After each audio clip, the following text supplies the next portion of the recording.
नमस्कार आदरणीय दर्शकों और श्रोताओं, आप सभी का स्वागत है।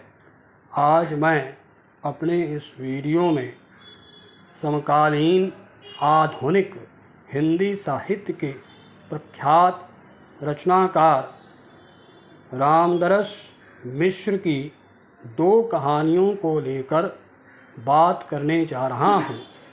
हालांकि रामदरस मिश्र जी ने साहित्य की लगभग सभी विधाओं में अपनी लेखनी चलाई है। उन्होंने आत्मकथा भी लिखा है, उपन्यासों का सृजन भी किया है, कहानियाँ भी लिपिबद्ध की हैं। इतना ही नहीं, यात्रा वृतांत भी उन्होंने लिखा है। साथ ही साथ गज़ल विधा में भी उन्होंने अपनी लेखनी चलाई है। सभी पर बात तो एक वीडियो के माध्यम से नहीं की जा सकती, अतः मैं आज केवल उनकी दो कहानियों के विषय में अपनी बात रखूँगा। रामदरस जी की कहानियाँ ग्राम केंद्रित हैं, हालांकि नगरीय जीवन को भी आधार बनाकर उन्होंने कहानियों का सृजन किया है। मैं जिन कहानियों के विषय में बोलने जा रहा हूँ, उनमें पहली कहानी सड़क है। इस कहानी में मास्टर चंद्रभान पांडे की एक चाय की दुकान है। 5 वर्ष पूर्व गांव के विद्यालय से वो सेवानिवृत्त हुए और चाय की दुकान उन्होंने खोली।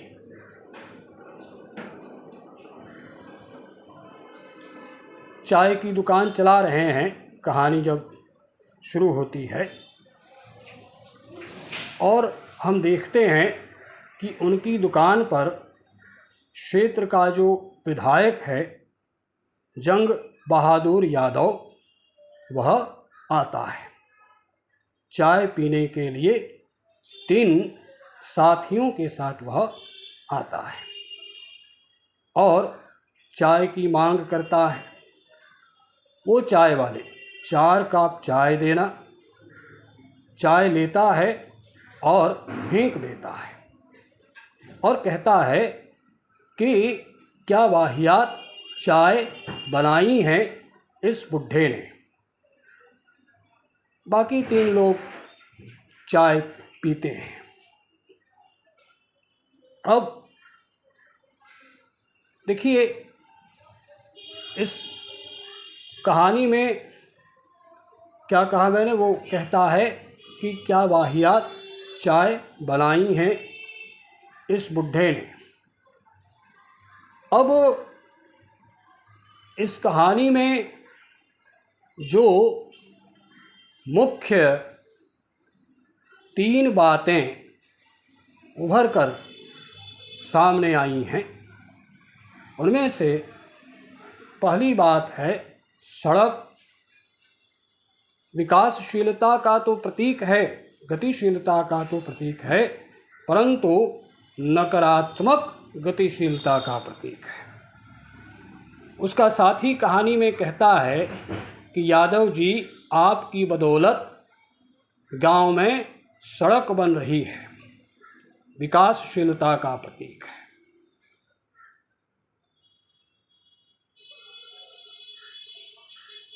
अब जिस व्यक्ति को अपने शिक्षक से किस प्रकार की भाषा का प्रयोग करना चाहिए, शिक्षक से किस प्रकार बोलना चाहिए, ये जिसे ज्ञात नहीं है, उसके द्वारा अगर सड़क बनाई जाए, वृद्ध शिक्षक ने चाय दिया, उसे उसने फेंक दिया, तो उसके द्वारा जिस चीज़ का निर्माण किया गया वह सकारात्मक विकास का प्रतीक कैसे हो सकता है? वह सकारात्मक विकास का प्रतीक नहीं हो सकता है। इसीलिए मैंने कहा कि सड़क जो है वह नकारात्मक विकास का प्रतीक है। दूसरी बात जो कहानी में उभर कर आई है वो ये है कि हम एक ऐसे व्यक्तियों को अपनी जनप्रतिनिधि के रूप में, अपने जनप्रतिनिधि के रूप में चुनते हैं, जिन्हें वरिष्ठ जनों से, वृद्ध जनों से किस प्रकार की भाषा में बात करनी चाहिए, इस बात की जानकारी नहीं है।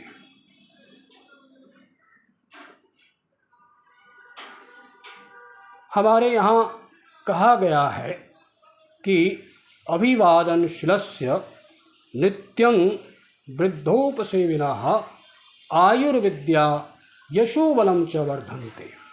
अर्थात वरिष्ठ जनों का अभिवादन करने से, सम्मान करने से व्यक्ति के आयु में, यश में, बल में वृद्धि होती है। लेकिन जंग बहादुर यादव का जो आचरण है,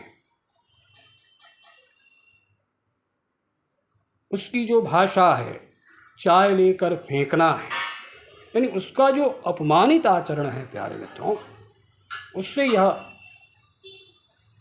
लगता है कि सूक्ति झूठी प्रतीत हो रही है। परंतु बात यह है कि हम स्वयं को उन सूक्तियों के अनुसार ढाल नहीं पा रहे हैं।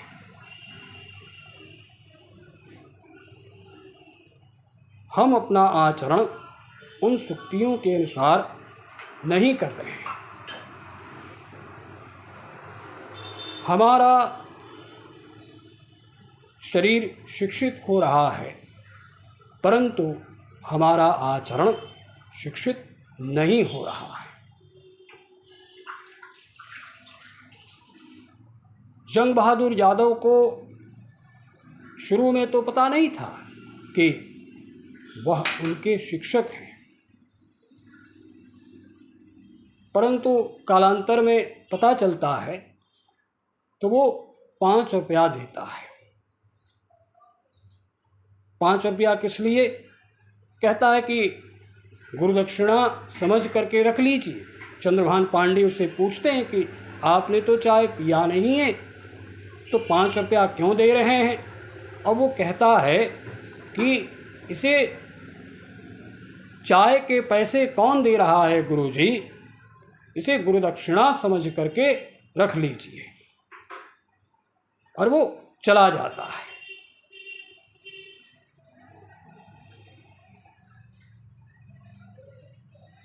अब तीसरी बात जो है वो यह है कि कभी कभी व्यक्ति मजबूरी में वह कार्य करता है जो उसे नहीं करना चाहिए, यानी उससे अधिक योग्यताशाली कार्य वह कर सकता है, परंतु कभी कभी मजबूरी के कारण उसे अपनी योग्यता से नीचे का कार्य करना पड़ता है। ये एक वस्तु यथार्थ है जो राम तरस जी ने अपनी कहानी के माध्यम से दर्शाने का प्रयास किया है। हालांकि दुकानदारी कोई छोटा मोटा कार्य नहीं है, लेकिन मास्टर चंद्रभान पांडे अपनी दरिद्रता के कारण, अपने फटेहाल जीवन को सुधारने के कारण ऐसा कार्य करने के लिए वे बाध्य हैं। एक समय ऐसा आता है जब वे ये सोचते हैं कि यह जो दुकानदारी वाला कार्य है उसे त्याग देना चाहिए, छोड़ देना चाहिए। लेकिन जब वो देखते हैं कि उन्हीं के सामने उनके पोते पोती फटेहाल वस्त्र में, मलिन वस्त्र में दरिद्रता की मार झेलते हुए विद्यालय की ओर जा रहे हैं, तब जो दुकान बंद करने का जो निर्णय था वो निर्णय त्याग देते हैं और अपने व्यापार को चालू रखते हैं। ये मूल बात है। तो मैं कह रहा हूँ कि इस कहानी में मुख्यतः क्या है, 3 बातें हैं। पहला है सड़क नकारात्मकता का प्रतीक है। नकारात्मकता कहने का मतलब नकारात्मक विकास का प्रतीक है। विकास तो है लेकिन नकारात्मक विकास है। दूसरा है हमें ऐसे व्यक्तियों का चयन जनप्रतिनिधि के रूप में नहीं करना चाहिए जिन्हें भाषा की जानकारी और व्यवहार की जानकारी नहीं है। ऐसे व्यक्ति का चयन जो है हमें नहीं करना चाहिए। जंग बहादुर जादव जो है, कहानी में वर्णन आता है कि वो बाल्यकाल से ही दुष्ट प्रकृति का था। चोरी करता था और भी बहुत सारी गतिविधियां वो करता था। ऐसे व्यक्ति का चयन जनप्रतिनिधि के रूप में नहीं करना चाहिए।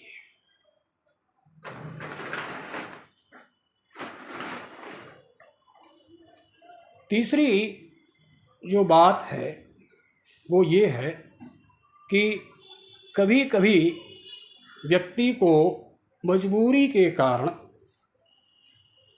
अपनी योग्यता से नीचे का कार्य करना पड़ता है। जैसे कि मास्टर चंद्रभान पांडे कर रहे हैं। हालांकि दुकानदारी कोई बुरा कार्य नहीं है, लेकिन फिर भी उन्हें मजबूरी में वो कार्य करना पड़ता है। वे उससे ऊपर के कार्य कर सकते हैं, लेकिन इस दुकानदारी के कार्य को संचालित करने के लिए वे मजबूर हैं। दूसरी कहानी जो रामदरस जी की है उसका शीर्षक है एक औरत और एक जिंदगी।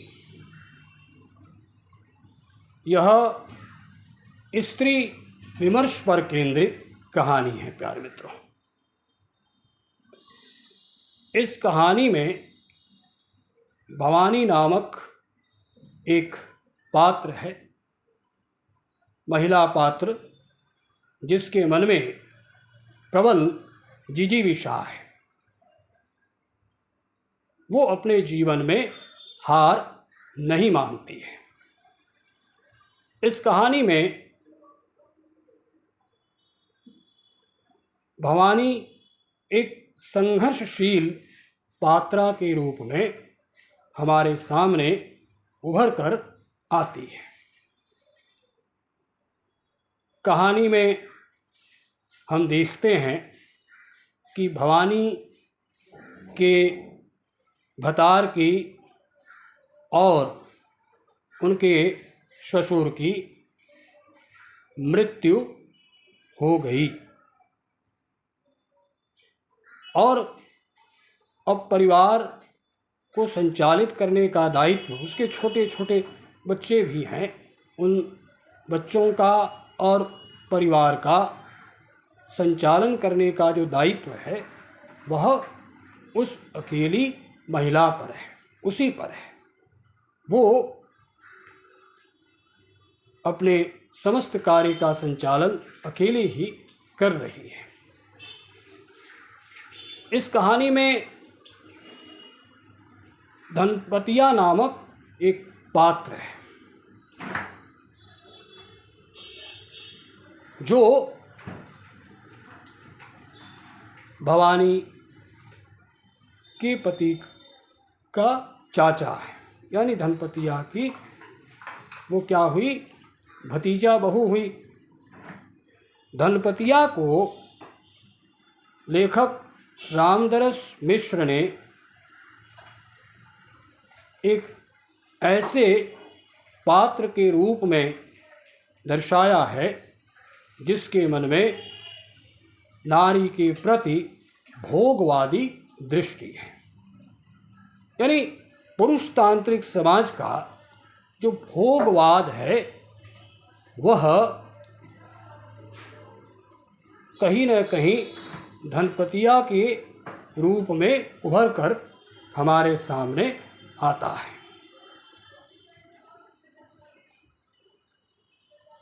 देखिए, कहानी में वर्णन आता है कि धनपतिया एक बार भवानी के घर में जाता है, क्या उगाना है, क्या लगाना है, कौन सी फसल लगाना है आदि के बारे में चर्चा करता है और सहायता भी करता है। ठीक है,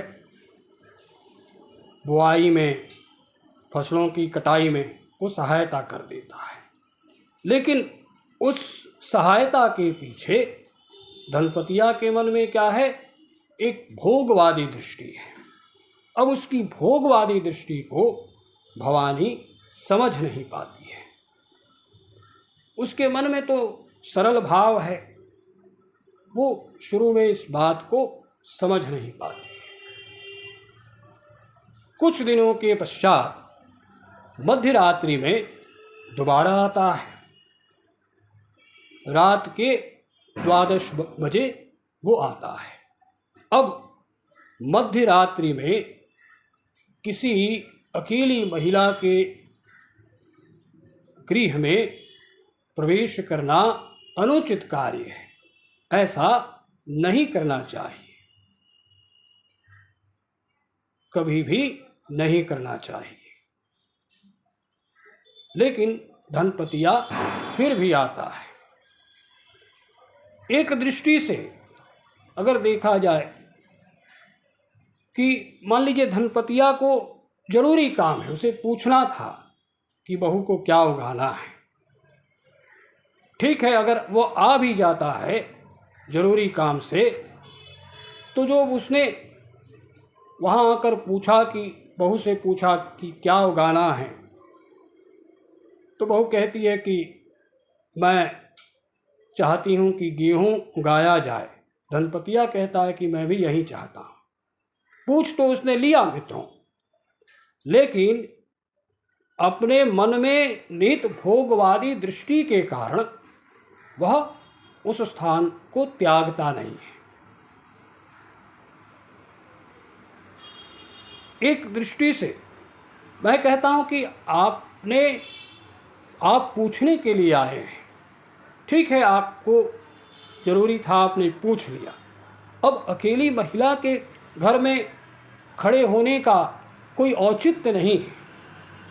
आपने अपना काम समाप्त कर दिया, तो आपको उस स्थान को त्यागना चाहिए। সেই মহিলার গৃহ আপনাকে বর্জন করা উচিত। लेकिन वो नहीं जाता है, क्योंकि उसके मन में तो भोगवादी दृष्टि है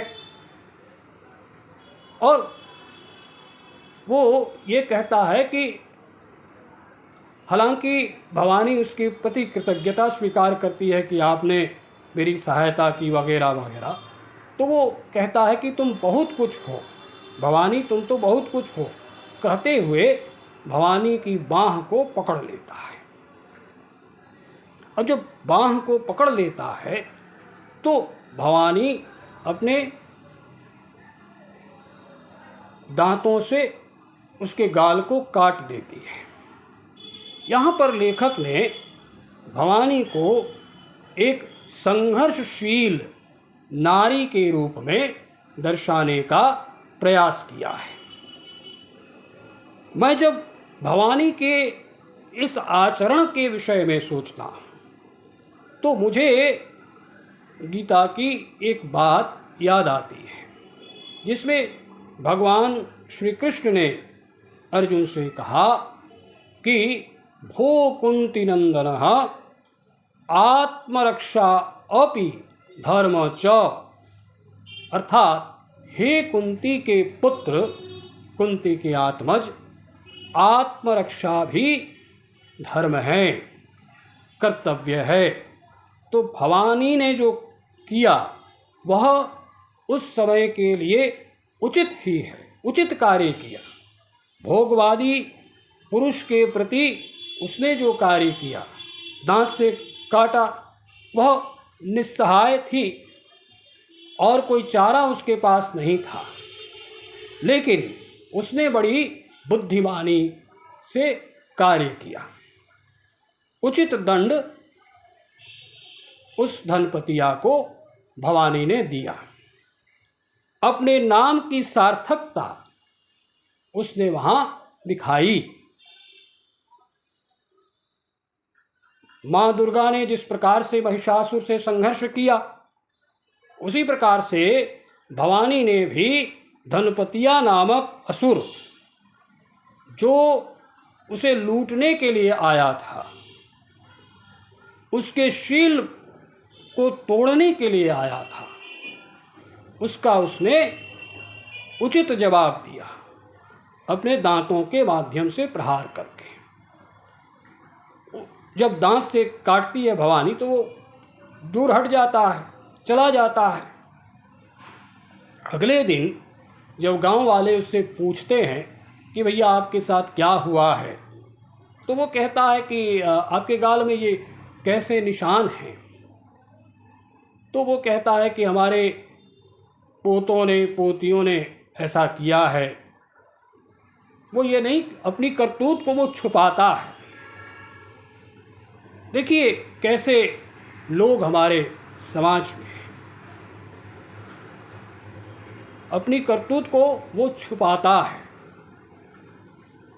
भतीजा बहू भी पुत्र वधू के समान होती है, पुत्री के समान होती है। आदरणीय सम्मानीय संबंध होना चाहिए, लेकिन धनपतिया का कैसा आचरण है।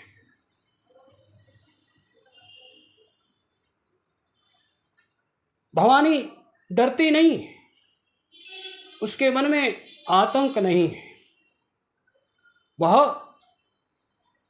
विरोध करती है, अपनी आत्मरक्षा करती है। भवानी को एक संघर्षशील महिला के रूप में दर्शाया गया है। तीसरी बात जो कहानी में उभर कर आती है वो ये है, भवानी से लेखक की जब भेंट होती है तो बातचीत में कहती है कि गांव कितना भी बुरा हो वह हमारी जन्म भूमि है। अब उसने ऐसा क्यों कहा कि गांव कितना भी बुरा हो? इसमें कहीं ना कहीं धनपतिया, जो उसके चाचा ससुर भी हैं, धनपतिया की और संकेत कर रही है। यानी सब लोग धनपतिया के समान नहीं होते हैं। गांव में कुछ लोग अच्छे भी होते हैं, भले लोग भी उपस्थित हैं, और शिक्षित लोगों को गांव को सुधारने का प्रयास करना चाहिए। जो शिक्षित लोग हैं वे अगर चाहें तो गांव को सुधार सकते हैं। ये बात भवानी कहती है। तो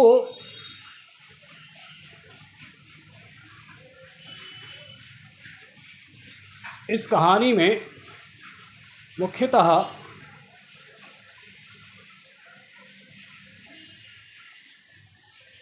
तीन बातें उभर कर हमारे सामने आई। पहला, भवानी को लेखक रामदरस मिश्र ने एक संघर्षशील महिला के रूप में दिखाया है। दूसरी बात यह है, धनपतिया को एक भोगवादी पुरुष के रूप में दर्शाया गया है। तीसरी बात यह है कि गांव में संपूर्ण लोग बुरे नहीं होते, हर व्यक्ति बुरे चरित्र का नहीं होता। जो शिक्षित हैं, जिन्होंने शिक्षा ग्रहण किया है, वे यदि चाहें तो अपने गांव को सुधार सकते हैं। ग्राम्य संस्कृति को नहीं भूलनी चाहिए। गांव में सुधार शिक्षित लोगों के द्वारा लाना चाहिए। प्यारे साथियों, आप सभी ने रामदरस जी की दो कहानियों के विषय में मेरे विचारों को सुना। अतः आप सभी का बहुत बहुत आभार। मिलते हैं अपने किसी अगले वीडियो में किसी नवीन विषय के साथ। शुभमस्तु।